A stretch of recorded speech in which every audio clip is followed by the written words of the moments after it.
ಎಲ್ಲರಿಗೂ ನಮಸ್ಕಾರ. ಗದ್ರೇಸ್ ಗೃಹ ಪಾಕ ಯೂಟ್ಯೂಬ್ ಚಾನಲಿಗೆ ನಿಮಗೆಲ್ಲ ಸ್ವಾಗತ.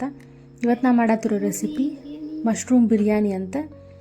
ದೊಣ್ಣೆ ಬಿರಿಯಾನಿ ಅಂತ ನೀವು ಕೇಳಿರ್ಬೋದು ಭಾಳ ಕಡೆ. ಅದೇ ಸೇಮ್ ರೆಸಿಪಿನ ಯೂಸ್ ಮಾಡಿಕೊಂಡು ನಾನು ಇದ್ರೊಳಗೆ ಮಶ್ರೂಮ್ ಯೂಸ್ ಮಾಡೀನಿ. ಮಶ್ರೂಮ್ ಬದಲಿ ನೀವು ಪನ್ನೀರ್ನು ಯೂಸ್ ಮಾಡ್ಬೋದು, ಇಲ್ಲ ಬೇರೆ ಕಾಯಿಪಲ್ಯನೂ ಯೂಸ್ ಮಾಡ್ಬೋದು. ಇದಕ್ಕೆ ನಾನೇನು ಮಾಡೀನಿ, ಒಂದು 250 ಗ್ರಾಮದ್ದು ಏನು ಮಶ್ರೂಮ್ ಸಿಗ್ತೈತಲ್ಲ ಅದನ್ನು ತೊಗೊಂಡಿನಿ. ಮಶ್ರೂಮ್ ಯಾವಾಗಲೂ ನೀರೊಳಗೆ ತೊಳಕ್ಕೆ ಹೋಗ್ಬಿಟ್ರಿ. ಈಗ ನಾಲ್ಕು ತೋರಿಸತ್ತಲ್ಲ, ಹಿಂಗೆ ಮೇಲಿಂದ ಸಿಪ್ಪಿ ತೆಗೆದು ಅದು ಕಟ್ ಮಾಡಿ ಯೂಸ್ ಮಾಡಿರಿ. ಒಂದ್ರೊಳಗೆ 2 ಭಾಗ ಮಾಡಿ ಯೂಸ್ ಮಾಡಿರಿ. ಆಮೇಲೆ ಇದು ಮಸಾಲೆ ತೊಗೊಳತ್ತೆ. ನಂದು ಪೂರ್ತಿಯಾಗಿ ನಾನು ಡಿಸ್ಕ್ರಿಪ್ಷನ್ ಬಾಕ್ಸ್ ಒಳಗೆ ಪೂರ್ತಿ ಡೀಟೇಲ್ಸನ್ನ ನಾನು ಹಾಕಿರ್ತೀನಿ, ರೆಸಿಪಿ ಸಮೇತ ಹಾಕಿರ್ತೀನಿ, ಅಲ್ಲಿ ನೀವು ಚೆಕ್ ಮಾಡ್ಕೋಬೋದು.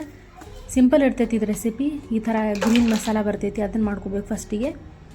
ಆಮೇಲೆ ಒಂದು ಕುಕ್ಕರ್ ಒಳಗೆ ಒಂದು ಸ್ವಲ್ಪ ಎಣ್ಣೆ ಹಾಕ್ಕೊಂಡೀನಿ, ಮತ್ತು ಅರ್ಧ ಚಮಚಷ್ಟು ತುಪ್ಪ ಹಾಕೀನಿ, ಮತ್ತು ಒಣ ಮಸಾಲೆ, ಆಮೇಲೆ ಒಂದು ಉದ್ದಗೆ ಹೆಚ್ಚಿರುವಂಥ ಉಳ್ಳಾಗಡ್ಡಿನ ಚಲೋ ತನಕ ಫ್ರೈ ಮಾಡ್ಕೊರಿ, ಕಲರ್ ಚೇಂಜ್ ಆಗೋ ತನಕ ಫ್ರೈ ಮಾಡ್ಕೊರಿ. ಇದಾದ್ಮೇಲೆ ನಾನೇನು ಮಿಕ್ಸಿ ಮಾಡಿ ಇಟ್ಕೊಂಡಿದ್ದೆಲ್ಲ ಮಸಾಲಾನ ಅದನ್ನು ಹಾಕತ್ತೀನಿ. ಬೇಕಂದ್ರೆ ನೀವು ಹುರಿದೂ ಹಾಕೋಬಹುದು. ಇದರಿಂದ ಏನಾಕೈತಿ, ಹಸಿ ವಾಸನೆ ಹೋಗೋ ತನಕ ಇದ್ರೊಳಗೆ ಫ್ರೈ ಮಾಡ್ಬೇಕಾಕೈತೆ ಅಷ್ಟೇ.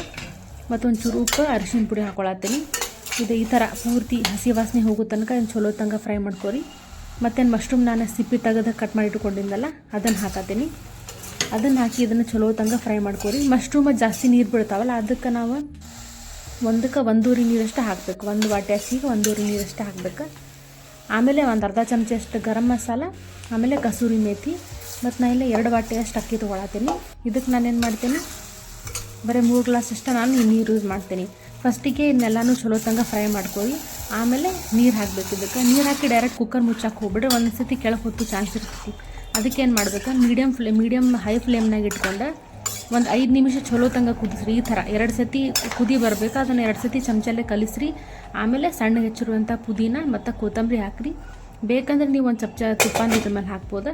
ಮೀಡಿಯಮ್ ಹೈ ಫ್ಲೇಮ್ನಾಗ 2 ಸೀಟಿ ಬರೋ ತನಕ ಮಾಡಿರಿ. ಆಮೇಲೆ ಒಂದು 5 ರಿಂದ 10 ನಿಮಿಷ ಬಿಡ್ರಿ. ನೋಡ್ಬೋದು ಅಷ್ಟು ಸೇಮ್ ನೀವು ದೊಣ್ಣೆ ಬಿರಿಯಾನಿ ತಿಂತೀರಲ್ಲ ರೆಸ್ಟೋರೆಂಟ್ನಾಗ, ಹೋಟೆಲ್ನಾಗದು ಸೇಮ್ ಹಂಗೆ ಬರ್ತೈತಿ. ಅಂದ್ರೆ ರೈತಾ ಜೊತೆನೂ ತಿನ್ಬೋದು, ಇಲ್ಲ ಹಾಗೂ ತಿನ್ಬೋದು. ವಿಡಿಯೋ ನಿಮಗೇನಾದರೂ ಇಷ್ಟ ಆಯ್ತಂದ್ರೆ ಲೈಕ್ ಮಾಡಿರಿ, ಶೇರ್ ಮಾಡಿರಿ, ಕಮೆಂಟ್ ಮಾಡಿರಿ, ಮತ್ತು ನಮ್ಮ ಯೂಟ್ಯೂಬ್ ಚಾನಲಿಗೆ ಸಬ್ಸ್ಕ್ರೈಬ್ ಮಾಡಿರಿ. ವಿಡಿಯೋ ನೋಡಿದ್ದಕ್ಕೆ ಧನ್ಯವಾದಗಳು.